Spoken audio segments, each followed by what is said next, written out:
자, 그리고 써마지를 여러분들이 많이 해보신 분들도 있을 것이고, 그리고 앞으로 관심을 가지고 이건 정말 한번 해보고 싶다라는 분들도 있을 건데요. 이 써마지를 과연 어느 부위에 시술을 받는 것이 적당한가라는 부분이죠. 이 써마지를 이용을 했을 때 우리가 그러면은 어떤 효과를 낼 수 있는가 굉장히 중요한데요. 써마지 같은 경우에는 다른 여느 고주파 장비와 마찬가지로 우리 피부의 콜라겐을 응고시켜서 조금 더 활성화시켜준다.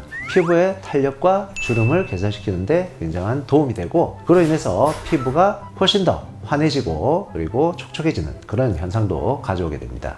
자, 그러면은 고주파 에너지를 이용해서 우리가 리프팅을 할 수 있는 혹은 탄력을 줄 수 있는 부위는 어디냐? 목의 가운데 부위. 이 부분은 굉장히 중요한 장기들이 많이 몰려있는 자리고, 그리고 중요한 기관들이 몰려있는 자리이기 때문에 이 부위는 조금 피해주는 것이 좋을 것이고요. 그 외에 두피 쪽은 머리카락이 있기 때문에 우리가 고주파 에너지를 정확하게 피부 표면에 전달하는 것이 굉장히 힘든 상황입니다. 자, 그 외에는 어느 부위든 고주파 에너지가 들어가서는 안 될 부위는 없기 때문에 신체 어느 부위든 써마지가 시술이 될 수가 있는 특징이 있습니다.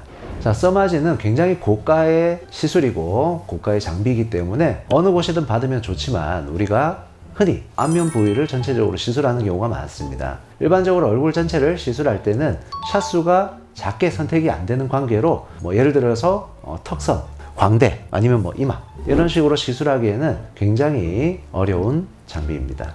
팁은 특징이 있는데요. 300샷, 그리고 600샷, 400샷, 그리고 900샷, 1200샷 여러 가지 팁들이 정해져 있는데요. 이 팁은 일단 한번 개봉을 해서 사용을 하기 시작하면 일정 시간 내에 그 팁을 사용하지 못할 때는 팁 자체가 무용지물이 되는 락이 걸려 있습니다. 그 시간이 지나고 나면은 장비에 팁에 샷수가 남아 있더라도 사용을 못하게 되는 것이죠.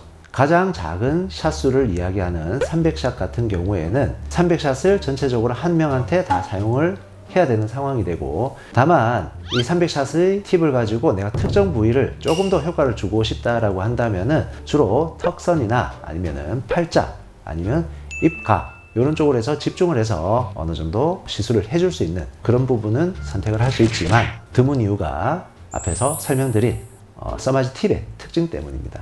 써마지 장비를 선택하는 이유는 우리가 리프팅을 하고 싶을 때 비침습적인 방법에서 가장 효율적이고 가장 효과적인 장비를 선택할 때 써마지가 선택이 될 수밖에 없습니다.